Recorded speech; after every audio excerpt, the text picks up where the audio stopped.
Hello friends, in this episode we'll break down the latest news from sunny Poland. In this episode, we'll talk about topics like why the trade for MiG-29 fighter jets has turned into a nasty haggle because of drones. Is Warsaw planning to grab parts of Ukraine? Next, we'll have a political showdown between Tusk and Nawrocki, and we'll talk about what's happening with fuel prices. Please watch the video until the end, give it a like, support the working class, support aerodynamics. Friends, thank you for your support. So, make sure your notifications are on and let's get down to business. So, let's probably start with fuel prices. Write in the comments how much fuel costs where you are, because in Italy 95-octane gasoline costs €2 a liter.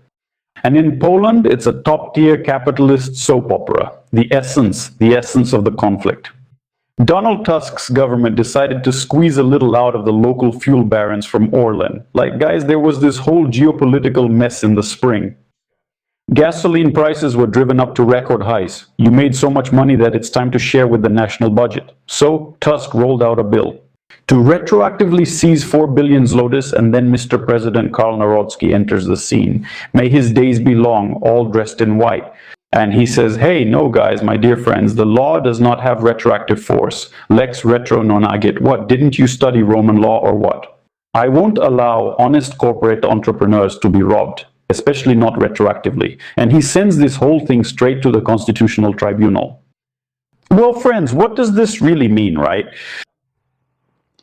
There was a law being planned, and in fact, Nawrocki blocked it once again. The average person, the driver, the ordinary Kowalski who fills up his car every day, or at least every other day, looks at that price tag and thinks, damn, that Nawrocki, the jerk, didn't let the government lower the fuel price. Or maybe the opposite. He thinks, what an idiot Tusk is, he can't even write a proper law. But in reality, Tusk did something very clever. He created a classic bourgeois dilemma, a fork in the eye, as they say. Tusk knew perfectly well that pushing a retroactive tax through the legal system is extremely difficult, like passing through the eye of a needle. But that's exactly what he needed. If the law passed, they'd patch the budget hole after spring subsidies. If not, it wasn't meant to pass. Brilliant. He could go to the press with a clear conscience and point his finger at the president. Look, we wanted to take almost 5 billion from the fattened monopolists and give it all to you, but this guy blocked everything. And Nawrocki isn't exactly a fool either. He's not so much defending the rights of citizens as he is protecting the foundation of the system, the sacred cow of big capital. If you let them take windfall profits from the oil industry last quarter, businesses won't know the rules tomorrow. Big capital won't tolerate that. In the end, we've got a class-based give and go. Politicians divide up the ratings, corporations keep their billion-dollar profits, and the ordinary Polish worker pays for this fascinating ballet out of his own pocket, just like a drowned pistol. In short, nothing new. Next up, friends, we're moving on to geopolitics. Poland will sell the MiG-29 it promised to the Ukrainians, and it will sell it to Bulgaria. Is there a war going on in Bulgaria? Well, apparently they need it. That's it, basically. So, if Ukraine doesn't share drone technology, then that's it. We'll sell these planes to the Bulgarians. This was stated by the Polish Minister of Defense, Władysław Kosiniak-Kamysz, in an interview with Wiadomości. With your permission, I'll read it out. Now, everything depends on the Ukrainian side. Our offer stands. We have MiGs that are of interest to Ukraine. That's why they are gradually being retired from the Polish Air Force. But considering that Ukraine has created a drone industry and sells them to the Middle East, it means that not all the drones it produces are used in the war, which means its capabilities exceed the needs of the front lines and the army. And they make money from it. It's time to say what we expect from them. We need their knowledge and skills in the area where they excel, and they need cooperation. They need to provide us with drones that we could use. This also has a symbolic aspect, not just a practical one. And I was a bit disappointed that even this symbolic aspect was not carried out, the minister said. But if I were in his place, no, okay, I won't say such things, ugh. So, according to Kosiniak-Kamysz, Ukraine's time to make decisions is running out. These planes are in good condition, so good that the Bulgarians want to buy them.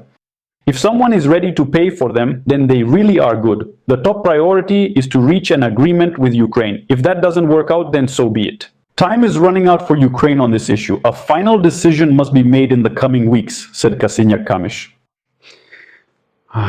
Yes, my taxi driver, the one I usually ride with, asks me, is it okay that these are Banderite drones? Is it okay, Kosiniak-Kamysz? Yes. Let's be serious, friends. What's the catch, and why is Ukraine being so stubborn? You may ask, don't they need planes? But here it's a matter of the price of technology. Warsaw doesn't just want a thank you, but full blueprints, transfer of know-how, and deliveries of Ukrainian combat drones. Kyiv understands this. Military drone technology and expertise are the Ukrainian defense industry's main assets and strengths. To hand over key technologies for just 6 to 8 old MiGs, from a commercial point of view, well, that's a rather questionable deal. A question about maintenance. Poland is gradually ending maintenance of Soviet equipment. And Kyiv would also have to take on the financial costs of restoring some kind of Soviet scrap metal. The bottom line, well, there you go. No matter what, we don't need the MiGs. Of course, in Ukraine at that price. But as workhorses, for launching Western cruise missiles and for air defense, they would definitely come in handy. But here, the deal just came down to the main question. What's more valuable, Soviet aviation hardware or advanced drone manufacturing technology? That's exactly why the negotiations look like hard bargaining, where each side and each country is trying not to lose out.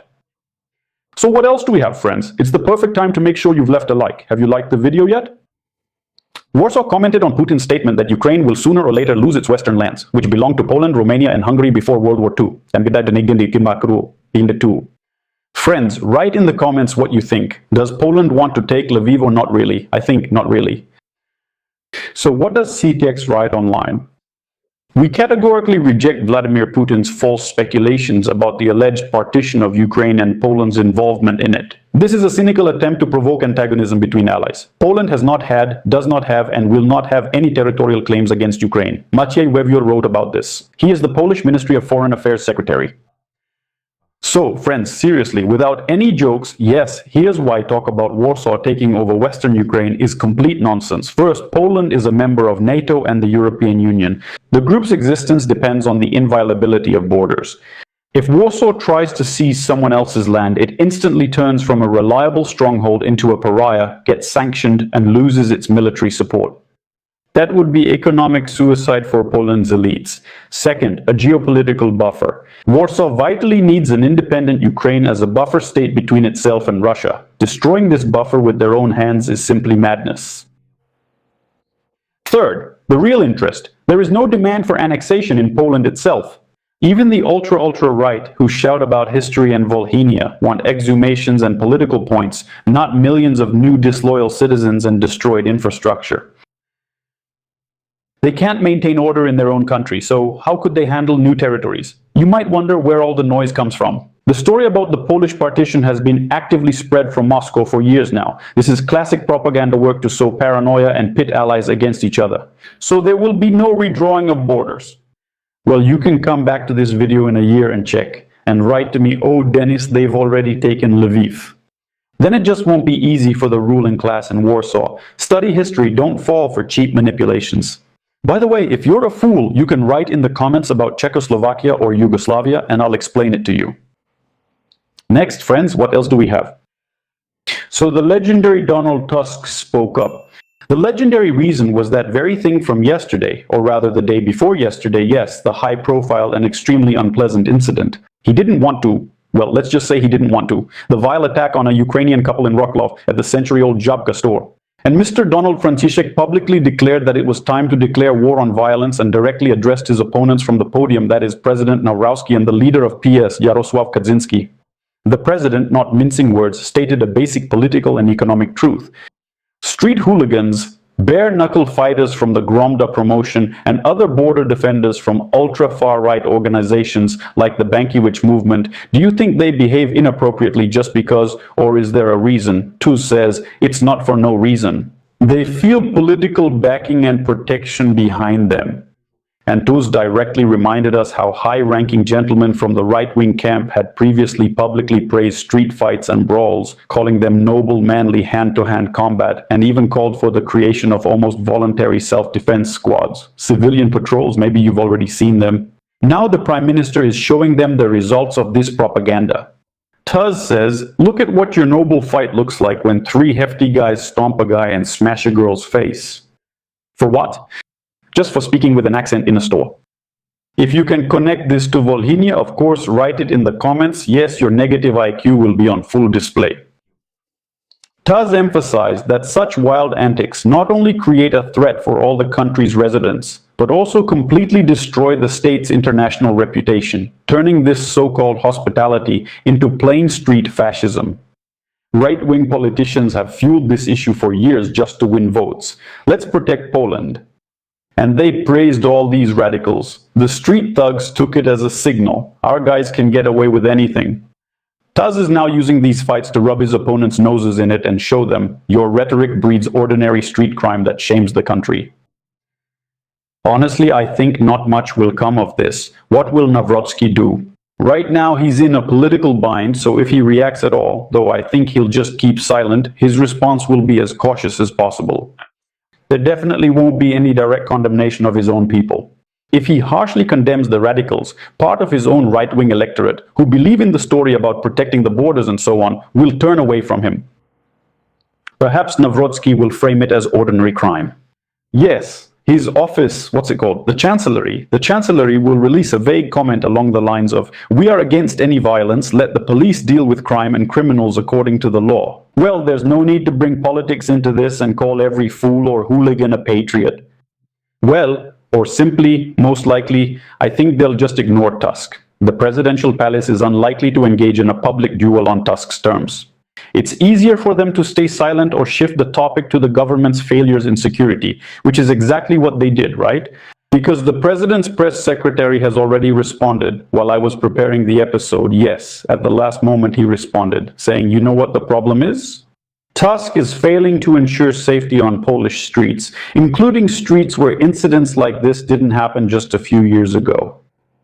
Makes sense, friends? It seems logical, right? After all, Tusk appointed this guy, as the Minister of the Interior and Administration.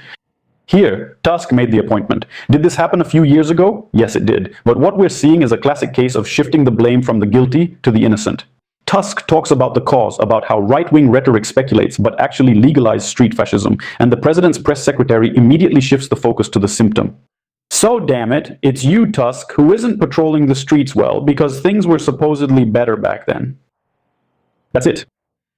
Basically, it's a standard political trick. When you're caught starting a fire, you say, damn it, it's your firefighters who are just working too slowly. You don't understand anything. So what else do I want to say? A few more words about the First Lady. Yes, we pay criminally little attention to her. Starting in August 2025, the First Lady of Poland will be Marta Nawrocka. She really promotes the image of a mother of three who is close to the people. She even launched her own foundation, which formally deals with fighting hate and supporting children. And by the way, regarding the beating of Ukrainian children in Poland, why is she silent, you may ask? Well, because, as you can see, in Poland, the institution of the president's spouse traditionally avoids any politically sensitive topics, I'll tell you. Previous First Ladies, including Agata Konhauser-Duda, have faced years of criticism for staying silent on controversial issues. So, to speak out in defense of Ukrainian school children in the current political climate means to indirectly support Prime Minister Tusk's position and go against the narrative of the right-wing camp.